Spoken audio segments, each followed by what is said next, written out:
Comenzando mi reflexión respecto a la línea de tiempo inicial con los hechos y procesos relevantes del panorama histórico argentino y a partir del trayecto realizado en la cursada, puedo resignificar y reflexionar sobre los hechos seleccionados inicialmente debido a los nuevos conocimientos adquiridos y al gran bagaje de información ofrecido. En mi línea de tiempo inicial comencé a desarrollarla con la Constitución de 1853, basada en transformar a la Argentina en una nación moderna, pero la resignifiqué en mi actual línea comenzando a desandar este recorrido a partir de 1820, con el método lancasteriano, ya que denota que la educación por el año 1800 constituía el elemento primordial para consolidar la identidad de las nuevas repúblicas, asignando un destacado lugar al sujeto pedagógico como ciudadano activo, con lo cual a través del método se introducía una concepción moderna de la educación. Siguiendo con esta concepción moderna, nos encontramos con las propuestas políticas pedagógicas de Manso, Yáquez, Sastre y Sarmiento, entre otros. En referencia a Sarmiento, construyó un modelo capaz de operar sobre la sociedad, cambiándola y controlándola, en donde la educación era concebida como un instrumento moralizador. Posteriormente fundó la Escuela Normal del Paraná, cuyo fin era formar maestros rápidamente para el creciente sistema de educación pública, cuya misión era nacionalizar a toda la comunidad. Estos hechos se encontraron reflejados en mi línea anterior por la importancia del normalismo en nuestra historia. Seguido a aquel hecho nos encontramos con la sanción de la Ley 1420. Fue la que marcó un hito en la educación argentina, consagrando en el país una educación gratuita, obligatoria y laica. La misma fue reemplazada por la Ley de Educación Común, plasmada en mi línea inicial, no solo por el alcance, sino además por el rol del Estado como principal agente educador. A partir de 1920 ya se impulsó una renovación de las prácticas escolares. Surge la Escuela Nueva y como referente de este periodo puedo mencionar a Olga y Leticia Cossettini, que producen un cambio cultural, una nueva mirada pedagógica que en la actualidad cobran sentido, teniendo como eje al niño en su expresión creadora sin imposiciones.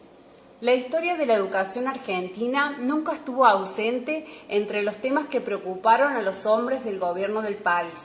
En esta oportunidad hago referencia a las medidas políticas regresivas como la reforma de Fresco y Noble, al gobierno de Perón, que vieron a la educación como elemento adoctrinador, y en este caso retomo la reforma constitucional de 1949, en donde se hacen relevantes las diferencias ideológicas entre el plan y la reforma. Esta constitución vino a interrumpir un modelo pedagógico nacionalista popular.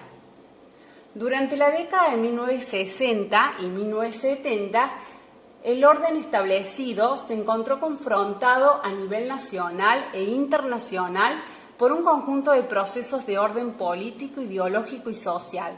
Una expresión de este clima fue la creación de la CETERA, la que surge como estatuto único para los docentes, una escuela puesta al servicio de una educación liberadora. Cabe recordar que las dictaduras fueron luego quienes afectaron al país hiriendo las políticas educativas, volviéndolas más coactivas, represivas y verticalistas. Se dio el progreso de reorganización nacional. En el año 1983, Raúl Alfonsín buscaba desarticular los dispositivos autoritarios y discriminatorios. Por ello, en 1986 se convocó al Segundo Congreso Pedagógico Nacional, dando voz al conjunto del pueblo. Posteriormente nos encontramos con un Estado neoliberal en donde se justifican políticas de reducción de la responsabilidad del Estado en educación, que fomentaron la privatización. Y aquí hago referencia a la Ley de Transferencia 24.049, la cual generó gran desigualdad ante la falta de recursos de las provincias. En el año 2003, con un Estado garante del derecho social, se llevó a cabo la sanción de la Ley 26.206. Esta política educativa intentó superar la pesada herencia económica, social y cultural legada por el neoliberalismo. Se saldaron deudas que se tenían con la sociedad con el desarrollo de sanciones de diferentes leyes, entre ellas la Ley de Educación Sexual Integral 26.150.